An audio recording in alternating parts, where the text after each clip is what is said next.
This is a demo slash tutorial of free version 1.4, which stands for the Fantastic ROM Indexer.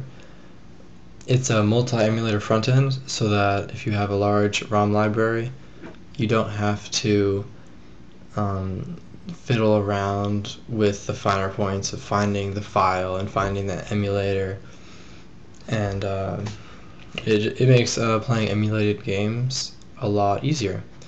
So as much as I try, it's still maybe not completely obvious how to set it up, so I figured I'd make a tutorial of that, and that's this.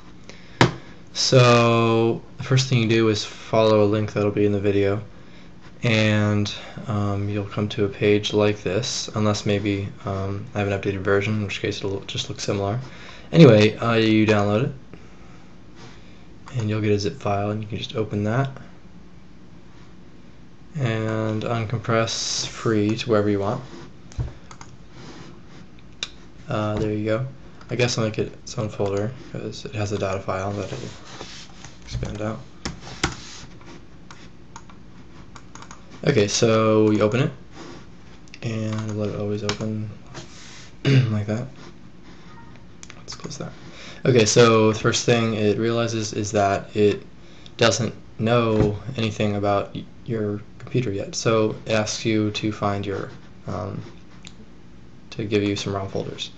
So if you have more than one, you can add all of them, but I just have one, so you click OK, then click Add and Browse, and mine is in Saved Games, Emulated Games, and ROMs. Now you don't just want to tell it to take your entire C drive, because it recognizes zip files as ROMs and bin files and stuff. So just because there's a zip file doesn't mean it has ROMs inside of it. So you should, I mean, even without free, just for organization's sake, keep all your ROMs in one folder, and then tell free that folder specifically. Okay, so and then you can close that, and it'll scan for ROMs. There you can see it's finding a bunch. Yep. Most people, 1,000 ROMs is pretty much the maximum. Like, that's a good sized library. This one's 3,000 something crazy. Emulationunderground.com. Yes, awesome website. I think there's a dash. Anyway, BitTorrent. Anywho, so now it's filling up the list with all my ROMs. Okay, so it found all these ROMs. So now what you can do, it found all this information automatically based on the file name alone, because there's information inside the file name, like, you know, if there's an exclamation point inside brackets, that means it's a good dump, and if there's a B inside brackets, that means it's a bad dump, for example. So say you want to play Wario Land. That's a game I've gotten back into recently, since I had my Game Boy when I was 7. So Wario Land. Okay, so I don't know, it's this one. It's good, and but if I double click on it, it can't play because I haven't added any emulators yet. So that's the second thing you need to do after you install Frye. Free. It used to be called Frye, now it's free. So you click Settings, and you can see you have a lot of things to mess with here. This is how it deduces, this is how it tells what is a ROM. And you don't have to mess with any of these. This is how it finds a lot of information. It recognizes the exclamation mark in brackets as a good dump. Anyway, but you don't have to mess with any of these tabs except for library folders and emulator integration if you don't want to. Okay, so I'm just going to add one emulator, which will be Game Boy. So you click Add, and you click Location, Browse. Okay, oh, well, it was already there for some reason, so that's cool. So I want Virtual Boy Advance, and then it gets the name of the emulator based on the folder that the emulator is in. Clever. Okay, so the supported platforms are Game Boy Advance and Game Boy Color. And it can play zipped ROMs, so I'll check that. Okay. So now, you know, I'm just gonna add all the other emulators. I'm gonna stop the video, add all the emulators, and get back. And so if you go over to platform vocabulary, that's where its list of all of the platforms that exist. It has a column here for compatible emulator detected, and for all these true, it knows that it can run those. Okay, so close that. And now when I go to open Wario Land, it'll give me a choice of emulators since I marked both of these as compatible, but I like this one. And so here I have my Wario Land. Awesome game, by the way. Okay, so now it can play all of your ROMs, which is cool. If you just want to play random ROM, you can press select random, and it'll select a random ROM. Or if you want to decide between a few ROMs, you can select some, click select random. That's a feature that just came out in this version. If you want to do an advanced search, I click advanced, and it'll open up a search window, and it keeps your previous search.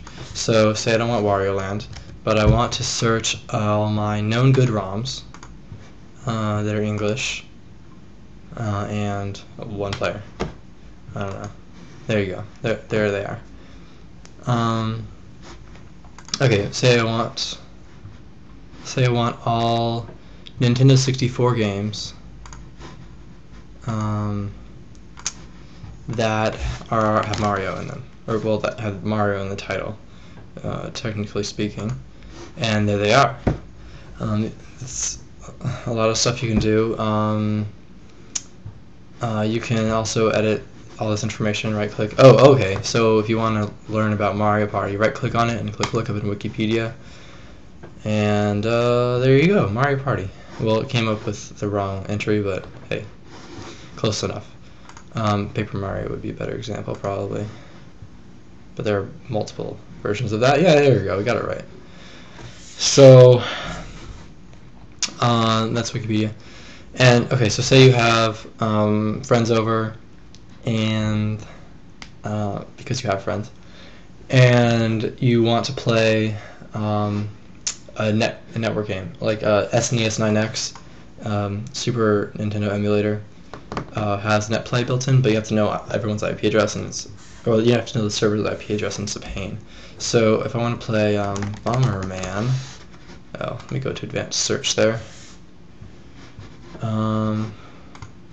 You have Super Nintendo, and you want to play Bomberman. That might be one word. Let's try one word. There you go. Okay. Here's a good one, Bomberman 2. Okay, so you want to play Bomberman 2. So you open that up, and you have your NetPlay, and okay, so the first person, the server sets it up, but you need to know their IP address. Okay, that's an issue, and it's annoying.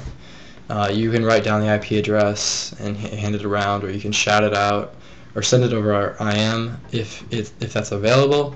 But I built a tool that makes it really easy. So click NetPlay and click Edit Name and Message, and I'll call my and so you can edit your alias, David, and this will make sense in a second, and okay, and then you launch NetPlay, and it brings you to a page that only people on your local network can see, and it has the name you put, your local IP address, and your message. So for example, if you had a bunch of friends over and you wanted to play Bomberman, and I was the server, so I maybe make my message Bomberman on SNES 9X, something like that, and then this page automatically refreshes, but you can refresh here anyway, and there you go. And so then I have my IP address, and now I'm acting as someone else who's connecting.